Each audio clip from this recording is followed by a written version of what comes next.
F1 is finally back after a long summer break. A media day in Zandvoort has left us with lots to catch up on, so let's get into the latest in the F1 world.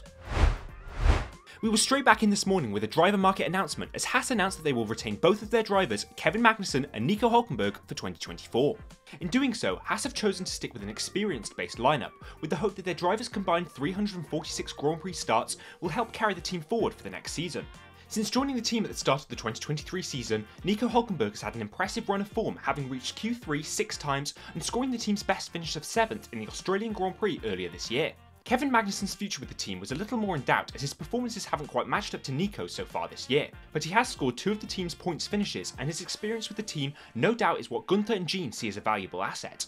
Team principal Gunther Steiner feels that their driver pairing has been extremely solid this season, and so he saw no reason to look to change that moving forward. Now their lineup is locked in, the team's focus can be entirely on developing their 2024 car, and Gunther says that the aim is to create a car that's capable of scoring points consistently. What do you make of this news? Did Haas make the right choice in keeping Kevin and Nico? Aston Martin are delivering on their promise of continuing to bring upgrades as they've brought several new aero parts to Zandvoort this weekend, including a new floor. F1 correspondent Lawrence Beretta reported today that the Silverstone-based team are focused on continuing to develop the AMR23 to achieve P2 in the championship and won't be shifting their focus to 2024 entirely anytime soon. But with rain forecast for the weekend, the team's ability to fully test their new aerodynamic upgrades may be hampered.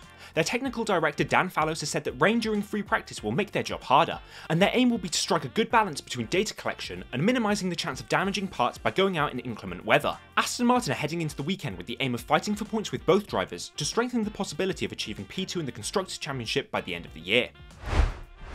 In today's press conference, Daniel Ricciardo reflected on the approach he took to his summer break, saying that because he had a break earlier this year, he didn't feel that he needed one as much over the 3-week shutdown. Daniel instead said he looked after his body more than he usually would on a summer break, and continued working on his fitness after his somewhat surprise return to F1 just 2 races before the break. Despite some in the paddock wondering whether it would have been better to let Nick de Vries continue up to the summer, Daniel said that he's grateful he was thrown in at the deep end and got the 2 races before the break so that he could have time to reflect on what he learnt, and he thinks that this will help him in the second half of the season. Daniel also revealed more about his future plans and said while he's taking his career race by race, he also wants at least a few more years racing. Daniel's initial aim in taking time off after his difficult stint at McLaren was to regain his love for the sport, and today he said that he feels like him 10 years ago and that he has that young energy and love again. We certainly hope the Honey Badger sticks around, do you?